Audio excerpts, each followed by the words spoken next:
Okay mga guys, so nandito na naman tayo sa ating YouTube channel, no, para magbigay ng mga suggestion, comments at reaction, no. So itong bibigyan natin ng reaction video, itong mga balita na nagaganap sa ngayon, mga maiinit na balita sa loob ng ating bansa, lalong-lalo na sa West Philippine Sea.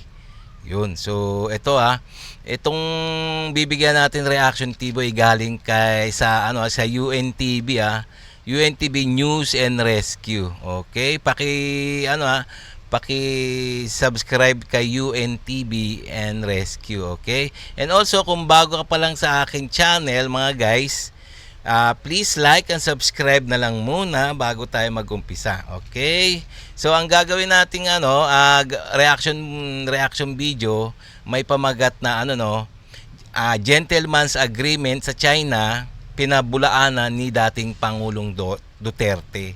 So ibig sabihin, yung gentleman's agreement na kumakalat ng balita sa ngayon na sinabi ni Roque, ni Attorney Harry Roque, pinabubulaanan ni dating Pangulong Duterte. Ibig sabihin nung pinabulaanan ay ibig sabihin yon hindi niya ginawa daw yon. So parang nakakalito, no? So hindi natin alam kung sinong paniniwalaan dito, no? Si Roque o si Duterte o yung paiba-ibang sagot nila, no? So talagang napakagulo. So okay, no? So mas mabuti pa okay guys, umpisa na natin. Pinabulaanan ni dating Pangulong Rodrigo Duterte ang aligasyon na umano'y pumasok ito sa isang gentleman's agreement sa pagitan niya at ni Chinese President Xi Jinping ukol sa West Philippine Sea. Sa isang press conference sa Davao City kagabi, April 11, kinuwento ni Duterte ang naging usapan nila ni President Xi sa kanyang state visit sa China noong siya pa ang Pangulo. Sinabi umano ni Duterte sa Chinese President na balak ng Pilipinas na kumuha ng langis sa West Philippine Sea pero hindi pumayag si President Xi. Mr. President, we would insist that China Sea, or not the whole of it, but there is a part of the China Sea that belongs to the Philippines.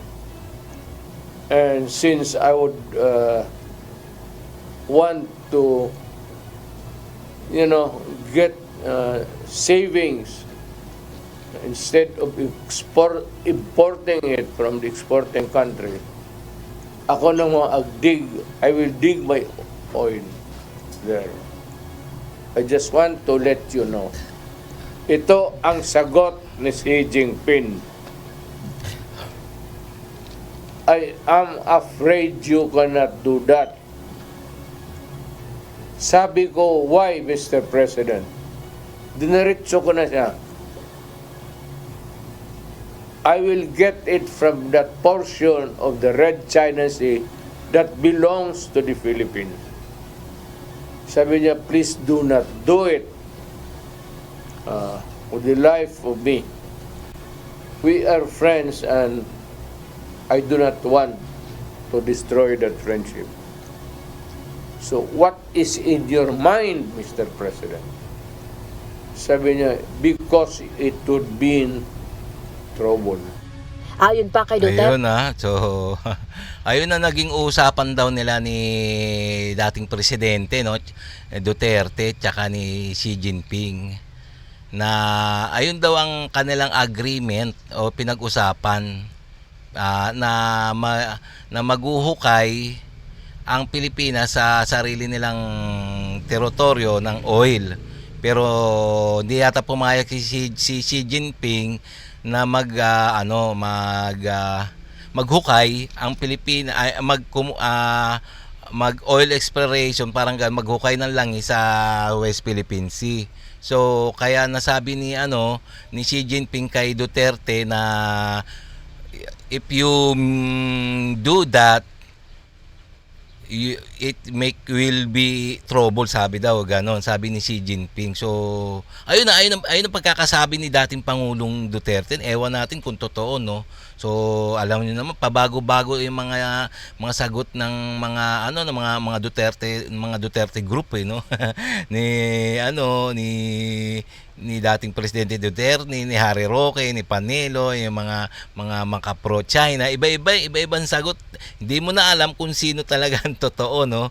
So talagang nakakalito. Hindi ka panipaniwala. Walang natin, ha.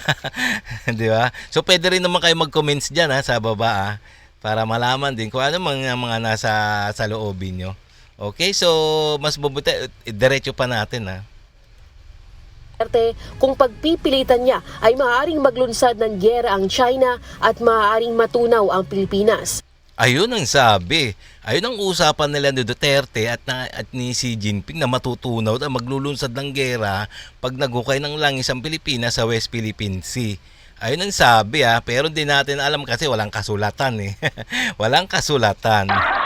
So kaya nga nasa inyo na yun, nasa ating mga Pilipino yun kung maniniwala tayo or hindi, di ba? O sige, diretso pa natin. Ang pagkaintindig ko pag sabi na there will be trouble if we insist on our own way there, China will go to war. Wala na umanong kasunod na meeting na nangyari pagkatapos noon. Wala rin umano siyang tinatago na anumang gentleman's agreement sa pagitan ng China at Pilipinas. O yan, ha. Sabi ni dating Pangulong Duterte na wala siyang tinatagong gentleman agreement. So ayun, ha.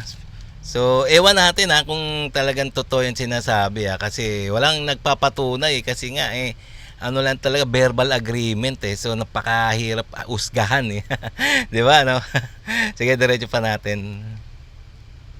Dahil kasama niyang pumunta noon sa China si dating National Defense Secretary Delfin Lorenzana, National Security Advisor Eduardo Año, former Armed Forces of the Philippines o AFP Chief Hermogenes Esperon Jr. at ilan pang cabinet members. Ayun naman pala, dapat ayun tanungin din, yung tatlong kasama niya noon, yung tatlong official, dapat dapat tanungin din, imbestigahan kung totoo nga yung mga ganyan sa pulong ni Duterte at saka ni Xi Jinping, no. The only thing I remember was that status quo. That's the word, na walang galawan. No movement, no armed patrols there, as is where is, para walang magkagulo. I assure you that if it was a gentleman's agreement, it would always have been an agreement that would keep the peace in the South China Sea. Tingnan mo mga sinasabi ni Pangulong Duterte dati, no? Na puro mga, kung nahalataan nyo, puro mga pananakot, no? Na ganito, na ganito ang China, gigirahin tayo, tutunawin tayo, kung di tayo sumunod, ganito. So, di natin alam, no? di talaga natin alam kung ano. Tapos meron sa ibang side na sa Atty. Roque na ganito. So, di na talaga malaman, Di na talaga malaman kung anong totoo, no?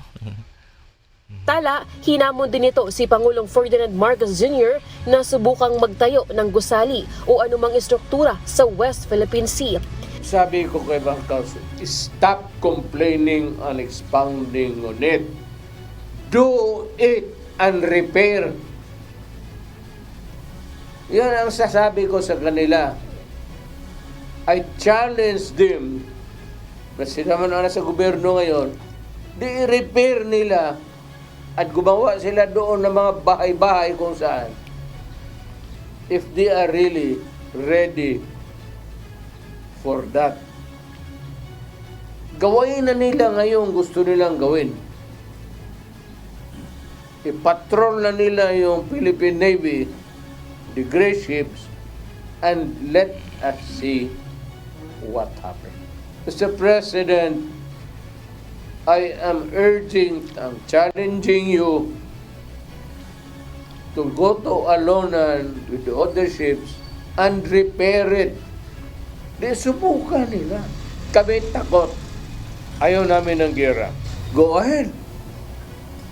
Bring in Japan and the rest of the ASEAN countries and let us see what happens. Tiniyak naman Ayan medyo dito sa sinabi ni parang Digong ni dating presidente Digong na medyo para sa akin tama to yung sinabi niya. Kung ano man yung yung dapat gawin sa West Philippine Sea, magtayo ng ng outpost, military outpost o repair yung BRP Sierra Madre. Ba't hindi pa gawin ng pamahalaan ngayon ng gobyerno Huwag na lang intindihin yung mga Chekwa, yung mga Chino Pabayaan mo na iniintindi kasi ng gobyerno ngayon. Parang sa sa pagkaka-analyze ko, ang iniintindi naman ng gobyerno ngayon ni PBBM yung gagawin ng China pag o reaksyon ng China, kung anong reaksyon ng China sa gagawin ng Pilipinas sa West Philippine Sea. So parang gano'n medyo lalamya-lamya pa parang lamya-lamya pa So tama nga yun, kung talagang sa atin talaga yun, ipaglalaban natin ang West Philippine Sea, magtayo ng infrastructure doon, mga building, mga military outpost, o kaya gawin na i-repair yung BRP Sierra Madre na hindi na magpapaalam na hindi na sasabihin sa mga China sa Chino. Tama nga yun. Dito sa sinabi ni Digong ngayon, tama, medyo may tama yun Huwag nyo nang pakialaman, huwag nyo nang tindihin yung kung anong magiging reaction ng China.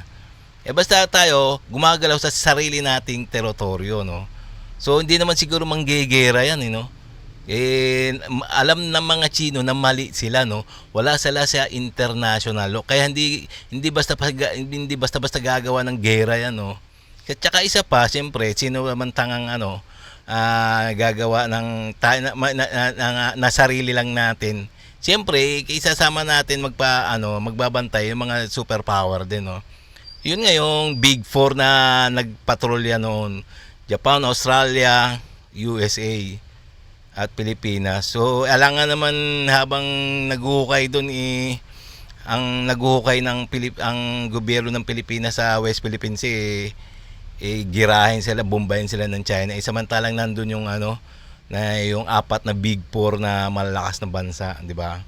Tsaka hindi siguro di siguro manggigira yung China kasi alam nila mali sila Tsaka naghuhukay ang gobyerno ng Pilipinas sa sa sarili nilang teritoryo. So ganun ang pananaw ko Kaya mga guys pwede rin kayo mag-comment sa baba. Okay? O sige, diretso pa natin. dating Pangulong Duterte na pag-aaralan din umano nito ang lahat ng mga agreement na pinasok ng pamahalaan noong panahon niya. Lalaine Moreno, humahataw sa balita ngayon. Okay mga guys, ang bad news talaga yung unang video na hindi malaman kung totoo yung mga sinasabi ng mga gentleman's agreement nila ni Harry Roque, ni Duterte, ni Panelo, ni kung ano naman dyan. Nakakalito nakakabaliw.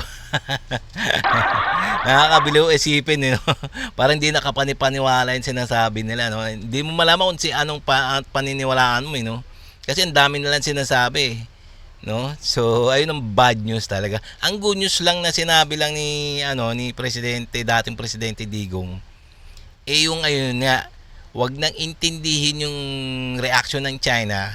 Basta gumawa ng mga bahay-bahay diyan, mga military outpost o i-repair ang BRP Sierra Madre para tumagal pa Kasi iniintindi kasi ng parang iniintindi nila itong ating gobyerno ngayon yung galit ng China pag ni-repair yung BRP Sierra Madre. Ba't nila intindihin yun?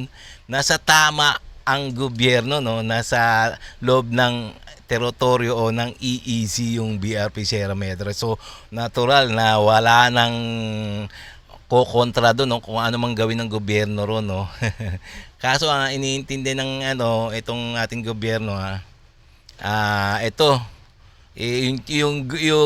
magiging reaction ng ng China. So parang mali, no. Dapat kung talagang matigas talaga ang gobyerno, kailangan gumawa kung anong plano nila sa West Philippine Sea, gawin na nila. Na wala nang wala na hindi naiintindihin yung China kasi nga nasa loob naman tayo gagalaw sa loob ng teritoryo ng Pilipinas So, tsaka alam ng China yan, kung nasa loob na ng EEZ ng Pilipinas. Alangan naman nila yan, bombahin nila yung mga naghuhukay ng langis diyan o nagre-repair. Gira ka yan. 'Di ba, no?